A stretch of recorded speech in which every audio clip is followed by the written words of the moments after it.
Auzubillahi minasyaitonirrajim. Bismillahirrahmanirrahim. Assalamualaikum warahmatullahi wabarakatuh.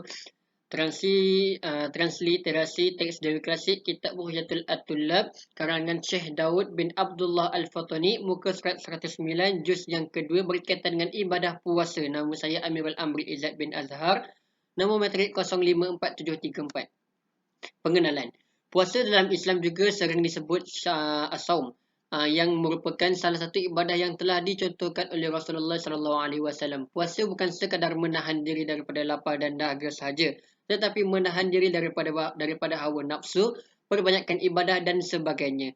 Pensyariatan ini telah menurunkan ayat Al-Quran, yakni ya ayyuhallazina amanu kutiba alaikumusiyam kama kutiba alal ladzina min qablikum la'allakum tattaqun. Artinya, hai orang-orang yang beriman, diwajibkan atas kamu berpuasa sebagaimana diwajibkan atas orang-orang sebelum kamu, agar kamu bertakwa. Jadi firman Allah Subhanahu wa taala di atas menunjukkan jelas bahawa berlaksanaan puasa Ramadan adalah wajib hukumnya. Seterusnya, kata sesetengah ulama, wajib atasnya mencukil giginya pada malam jika ketahuinya tinggal makanan pada siang hari antara giginya dan mengalir air liur padanya. Penerangan, ada setengah ulama mewajibkan untuk kita mencukil sisi-sisi yang melekat di gigi pada waktu malam. Syahdan, sagianya bahawa ia ihtiyatkan pada berbuka puasa dan pada makan sahur dengan diketahui sudah masuk matahari dengan dilihatnya, maka dibuka puasanya, atau lagi tinggal malam, maka makan ia akan sahur, atau dengan zona atau syak ia akan lagi malam. Dengan ijtihadnya itu pun harus ia makan sahur kerana asalnya lagi tinggal malam. Penerangan, jika sekarang mudah mengetahui waktu sahur dan berbuka puasa kerana pelbagai kemudahan sudah ada, jam sudah ada, telefon bimbit sudah ada, orang yang mengazankan pun sudah ada. Dahulu mereka tenggelam matahari atau mengikut ijtihad saja untuk mereka mengetahui berbuka waktu puasa dan juga bersahur. Seterusnya, kerana mengikut Nabi seperti yang tersebut pada hadis yang sahih bahawasanya adalah Nabi tak kali ia berpuasa menyuruh ia seorang lelaki-laki naik di atas tempat tinggi daripada bumi supaya dilihatnya akan masuk matahari, maka apabila diketahui matahari sudah masuk, berbukalah ia dan segala sahabatnya. Penerangan, Nabi menyuruh seorang lelaki untuk naik tempat yang tinggi untuk lelaki tersebut melihat matahari jatuh. Maka ketika lelaki tersebut melihat matahari itu sudah jatuh, maka Nabi dan sahabatnya berbuka puasa. Tetapi jika zon ia akan masuk matahari dengan ijtihad, umpama wirid atau suatu kepandaian, atau dengan kokok ayam yang sudah dicobanya, atau mendengar yang seseorang yang adil lagi arif, atau dengan khabar seorang adil dengan masuk matahari dengan dilihatnya, harus ia berbuka puasa. Penerangan, contohnya seorang berwirid membaca Al-Quran 5 juz. Kalau dia baca selepas asar, maka masuklah waktu maghrib. Dia dikira ijtihad. Ini cara kalau dia tidak mengetahui bila waktu berbuka. Ini yang telah dilakukan oleh umat yang terdahulu. Mereka berijtihad, mereka mengetahui diri mereka ini. Kalau dia membaca 5 juz selepas solat asar, maka akan masuk waktu solat fardu maghrib. Maka itu dikira ijtihad untuk mereka berbuka puasa. Seterusnya, tetapi haram ia berbuka puasa bagi orang yang syak akan masuk matahari kerana asalnya itu lagi tinggal siang juga. Haram kita kalau kita ini nak membuka puasa sekiranya kita tahu, kita tidak tahu. Kita rasa macam tenggelam ataupun tidak matahari ini, maka kita diharamkan berbuka puasa kerana pada ketika itu lagi siang. Dan tetapi tidak haram makan atau minum sahur bagi yang zona atau syak ia akan kekal malamnya kerana asalnya itu lagi malam. Penerangan, sekiranya zon atau syak ia akan kekal malamnya, maka boleh dia bersahur kerana sahur itu memang sudah waktunya malam.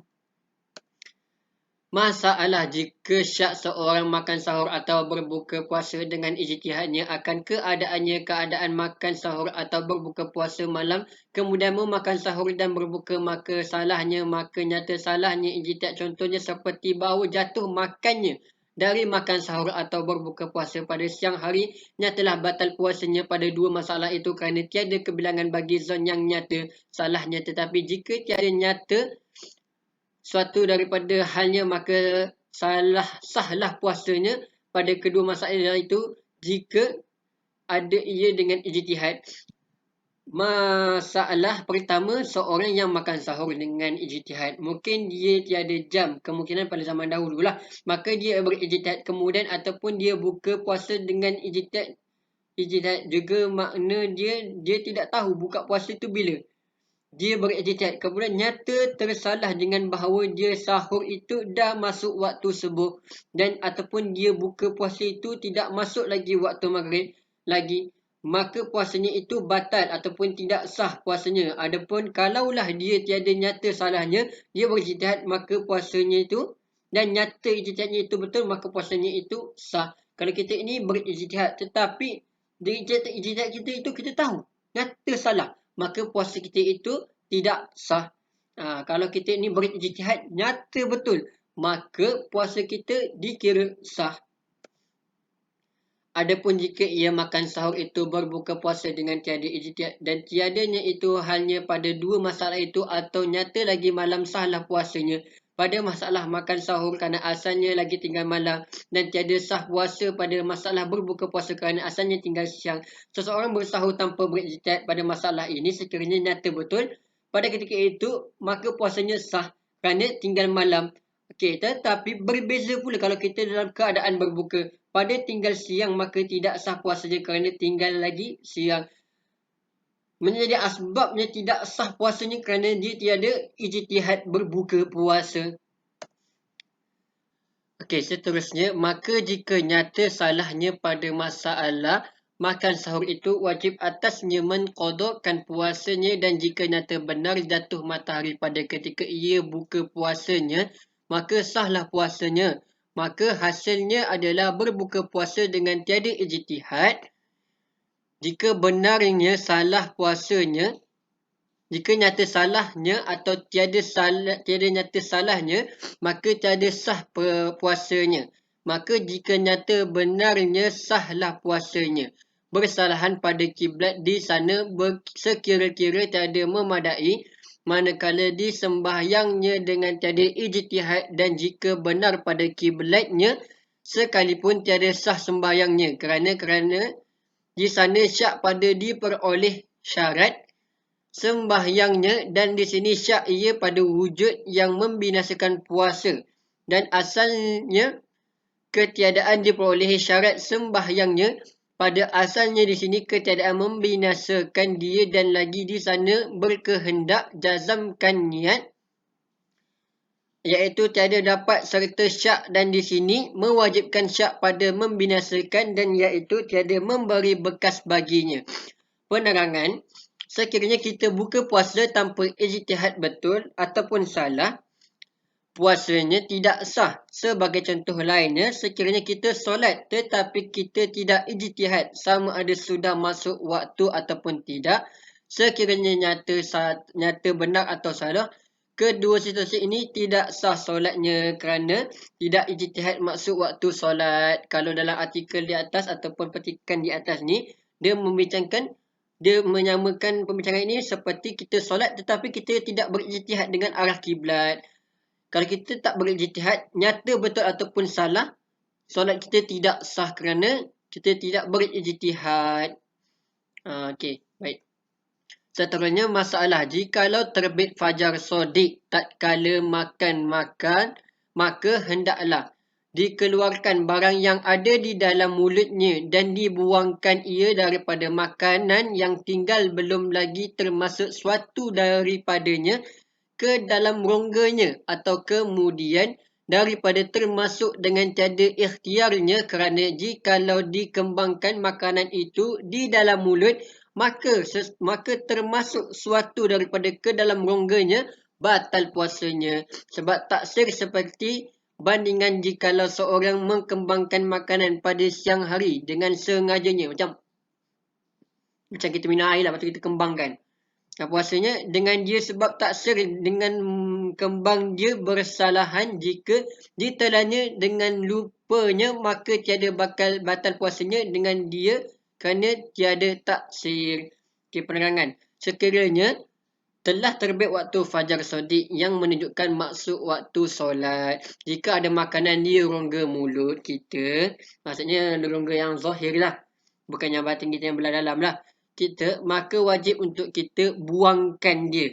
Kerana telah terbit fajar sodik, sekiranya kita membiarkan makanan tersebut dan termasuk, maka batallah puasa kita. Contohlah kita minum air, itu saja nak letak dekat dalam mulut ni. Kita kembangkan dia. Sekiranya termasuk dalam rongga yang tak sepatutnya kita masuk, maka batallah puasa kita.